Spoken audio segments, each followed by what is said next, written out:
And we're living in a time where you don't get to have time to listen to each other, to discuss things in a profound way, in a nuanced way.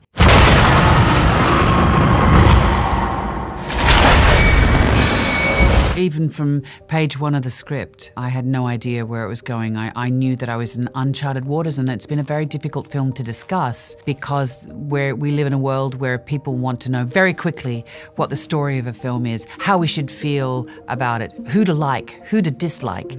And the film and Todd's direction doesn't allow for that at all. I'd never encountered a script like it, and I'd certainly never had a collaboration with a director like him before. You get in late with this character and you sort of drop into her life in a very particular moment, and that you're trying to catch up. She's on the road, she's doing things, she's meeting people, you don't know who these people are, you don't know what it is that they're talking about necessarily, and that you're trying to find out, okay, why am I following this woman? Who is she? You know, why is she important? And all of that.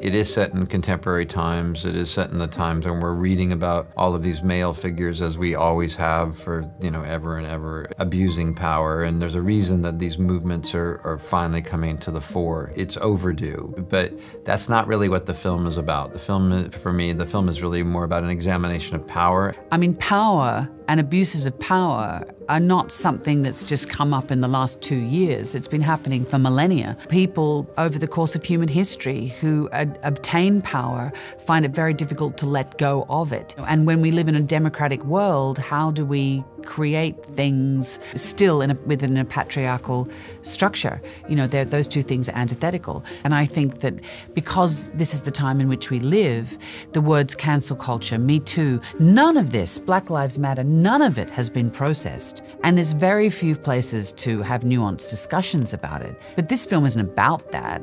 But of course, all of those things are brought to bear because these are the times in which the audience is viewing it. And we're living in a time where you don't get to have time to listen to each other, to discuss things in a profound way, in a nuanced way. The first 3 scenes of this film is just 2 people talking. And maybe you don't understand everything they're talking about, but you understand you're watching a very accomplished conductor or a person who really knows what she's talking about. And you have time, and you have to think of your own attitudes toward all these topics that are being thrown at you, never in a judgmental way. So it's intense, but it also gives you space to rethink your attitude and then be able to express your opinion, maybe also without being afraid that the other person will shut you down immediately. It's a very human film, yeah, I think, it's a very human film. And very generous. Not so much about gender, really, I find.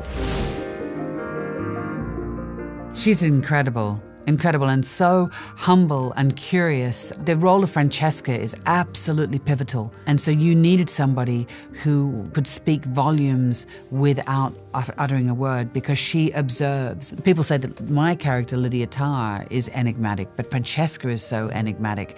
And she is such, the plot, in a way, pivots around her character. And to work with her was fantastic. The way that she would work up to these incredibly powerful, emotionally charged moments and be so nuanced and generous and humble, with that. I loved working with her. It was an absolute exciting, thrilling discovery to see Noémie Merlant in Portrait of a Woman on Fire. She is a very, very special actor, a very special artist. Yeah, I was just so excited to speak to her. I didn't think she would ever agree to play the role, and when she said yes, that she would do it, that was very exciting, and she's a very, very powerful actor and a very prepared artist and just an amazing person to spend time with,